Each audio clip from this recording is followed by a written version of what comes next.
When you think of Indian manufacturing, what comes to mind? Probably huge factories, right? Assembly lines. Well, what if I told you the single biggest employer in the entire sector is something completely different? Today, we're going to pull back the curtain on a hidden giant, a force that's totally reshaping the workforce. And trust me, the answer's going to surprise you. All right, let's start with a bit of a puzzle. What single job, and I mean one specific job, employs 1 out of every 6 manufacturing workers in all of India? Just let that sink in for a second. 1 in 6. What could possibly be that big? The number is just staggering. We're talking about 12 million people. 12 million. To give you a little perspective, that's more than the entire population of a country like Sweden or Greece, all doing the exact same job. So what is it? I bet you're thinking something like car manufacturing, maybe electronics. Nope. The answer is custom tailors. Yep, people who take fabric and turn it into finished clothing for individual customers, for small businesses, the whole shebang. And just look at the sheer scale of this thing. Custom tailoring isn't just in first place, it absolutely dwarfs everything else. The next biggest employer, beadie making, is a distant second with only a fraction of the workforce. We're not just talking about a big sector here. This is a true giant. Okay, so we've got this giant industry, but who are these 12 million tailors? Well, this is where the story gets even more interesting, because this isn't just a story about numbers. It's really a story about women and how they are completely changing the face of manufacturing in India. And get this, the growth has been absolutely explosive. I mean, look at these numbers. Back in 2005, you had less than 4 million tailors. Fast forward to today, and that number has tripled. This isn't just some slow and steady climb, it's a full-on boom. You know, this one single activity has basically been the main engine of job creation for the entire manufacturing sector over the last 6 years. Just think about that for a second. More than a full third, of all new manufacturing jobs came from custom tailoring. That's incredible. So let's rewind the clock a bit. Go back to 2005. The workforce then was actually pretty balanced, you know? Men had a slight majority. It was seen as a pretty traditional craft. But oh boy, that was all about to change. And I mean dramatically. And boom, here's the shift. Fast forward to today, and the picture is completely different. The whole thing is flipped on its head. Now it's overwhelmingly female. We're talking nearly 3 out of every 4 custom tailors is a woman. A massive change. And the impact of that is just profound. Custom tailoring has basically become the main doorway for women to enter the manufacturing sector. I mean, think of it this way. 1 in every 3 women working in manufacturing today is a tailor. But here's the thing.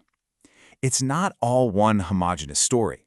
When you really start to dig into the data, you see that men and women are experiencing this job in really, really different ways. And for most people, let's be honest, the reality of the job is pretty tough. I mean, it's almost entirely informal. That means no contracts, no social security, nothing like that. Plus, the vast majority, over 80%, have never had any formal training. And the pay, well, it reflects that. We're looking at around 6,000 rupees a month, which is less than half of what other self-employed manufacturers make. And this is where you really see that sharp gender divide we were talking about. For men, tailoring is usually their main job, their principal work. They're often running it out of a shop. But for women, it's a different story. It's increasingly something they do from home, often as a side gig, fitting it in around family and domestic responsibilities. Okay, so now we get to the part of the story that is genuinely fascinating. It's kind of like a statistical mystery, and it actually changes how we have to think about a huge chunk of India's economy. So let's start with the basics. According to all international standards, this is a really clear-cut case. You take raw material, right fabric, you transform it into a finished product, a piece of clothing. That is the literal definition of manufacturing. Simple enough. And, India's own official system eventually got on board. It took a while. At first, they listed it as a personal service. But by 2008, they'd moved it correctly into the manufacturing sector, even giving it its own unique code. So on paper, officially, these are manufacturing workers. Case closed, right? Well, not exactly. Here's the big twist. The 12 million people doing the work, they get counted under manufacturing. But the money they make, the economic value they create, what economists call gross value added, that gets counted under the services sector. It's wild. The people are in one bucket, but the money is in a completely different one. And this isn't some new typo or a recent mistake. Nope, this has been the practice for a long, long time. For more than 30 years, the official national accounts, the big ledgers that measure the economy, have put all the economic output from tailoring into the personal service category. So you're probably thinking, okay, that's a weird little statistical quirk, but does it really matter? Who cares? Well, let me tell you, it absolutely matters, and the impact is actually huge. Okay, let's look at the numbers. When you include all those women working as custom tailors, the share of women in India's entire manufacturing workforce is about 35%. That's a pretty significant number. But if you only count the sectors where the money is officially labeled manufacturing, which leaves out tailoring's output, that number just plummets. It drops all the way down to 28%.